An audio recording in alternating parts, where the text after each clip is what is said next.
जब धर्मदास जी ने साहिब कबीर जी से कहा कि अष्टांगी को सत्य पुरुष ने पैदा किया और अष्टांगी ने अपने पुत्रों को ब्रह्मा विष्णु महेश को सत्य पुरुष का ध्यान न कराकर काल निरंजन का ध्यान क्यों कराया, इस पर साहिब कबीर जी क्या समझाते हैं धर्मदास जी को।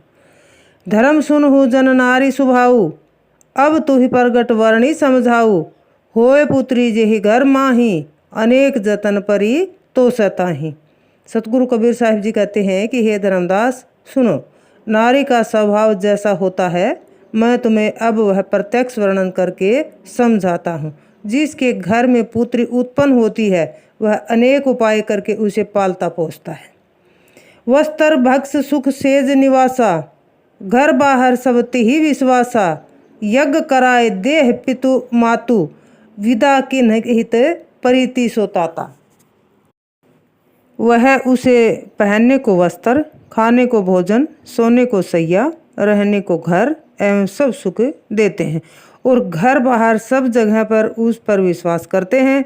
उसके माता पिता उसके विवाह में यज्ञ कराकर उसे वर देते हैं, फिर प्रेम पूर्वक विधि विधान से उसे विदा करते हैं।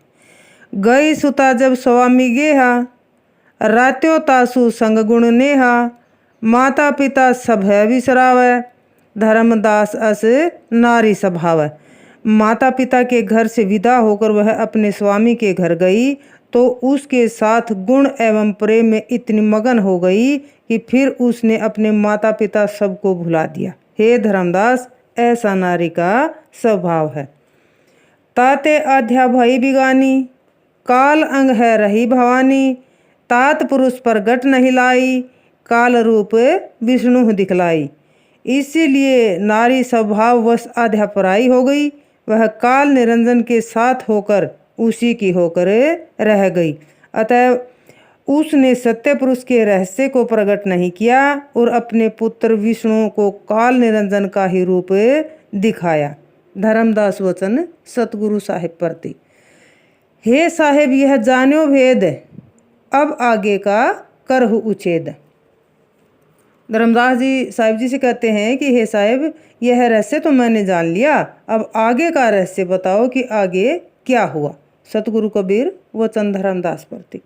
पुनि माता कही विष्णु दुलारा, मर्ध्यो मान जेठ निजबारा, अहो विष्णु तुम लेह असीसा, सब देवन में तुम ही ईसा, जो इच्छा तुम चित्त में धरी हो, सो सब तोरे काज में करी हो।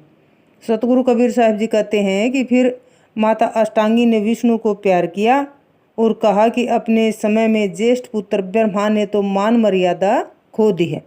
हे प्रिय पुत्र विष्णु, तुम मुझसे आशीर्वाद लो, सब देवताओं में तुम ही ईश्वर होंगे, जिसकी इच्छा तुम मन में रखोगे तुम्हारा वह काम मैं पूरा करूँगी। माता आध्या का विष्णु को सर्वप्रधान बनाना। प्रथम पुत्र ब्रह्मा दुरी गायहु, अक्रम झूठता ही प्रिय भयहु, देवन श्रेष्ठ तुम ही कह मात ही, तुम्हारी पूजा सब कोई ठान ही। महामाया आध्या माता ने विष्णु से फिर कहा कि मेरा पहला पुत्र ब्रह्मा तो अपने आप से तथा धर्म एवं मान मर्यादा से गिर गया, क्योंकि उसे व्यभिचार जैसा अक्रम झूठा प्रिय लगा। अब देवता तुम ही को श्रेष्ठ मानेंगे और तुम्हारी सभी पूजा करेंगे।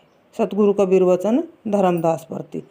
कृपया वचन अस्माते भाखा, सब ते श्रेष्ठ विष्णु कह राखा, माता गई रुद्र के पासा, देख रुद्र अति भय हुलासा।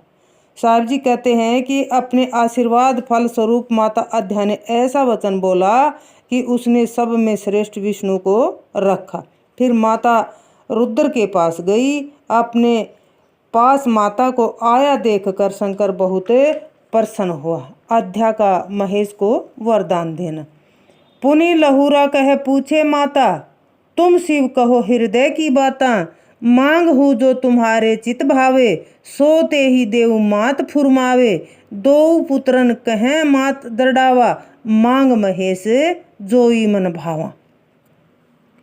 फिर सबसे छोटे पुत्र से आध्या माता पूछती हैं कि हे शिव, तुम मुझे अपने मन की बात कहो, जो तुम्हारे मन को अच्छा लगता है मांगो, वही मैं तुम्हें दूंगी। मैं तुम्हारी माता प्रसन्न होकर कहती हूँ, दोनों पुत्रों को मैंने उनके कर्म अनुसार दृढ़तापूर्वक दे दिया है। हे महेश, जो तुम्हारे मन को अच्छा लगता है मुझसे मांग लो। महेश वचन आध्याप्रति।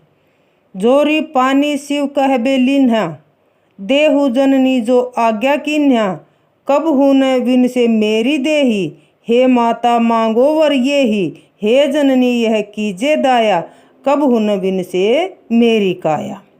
माता आध्या के वचन सुनकर शिव ने दोनों हाथ जोड़कर विनम्रता से कहा कि हे माता, जैसी तुमने मुझे आज्ञा की मुझे दीजिए। मेरी यह देह कभी नष्ट न हो, मैं यही वर मांगता हूँ। हे जननी, मुझ पर दया कीजिए कि मेरा यह शरीर कभी भी नष्ट न हो। आध्यावचन महेश प्रति। कह अष्टांगी अस नहीं होई, दूसर अमर भयो नहीं कोई, करियु योग तप पवन स्नेहा, रह चार युग तुमरी देहा, जो लो पृथ्वी आकाश स्नेही, कब हुन विन से तुम्हारी देही।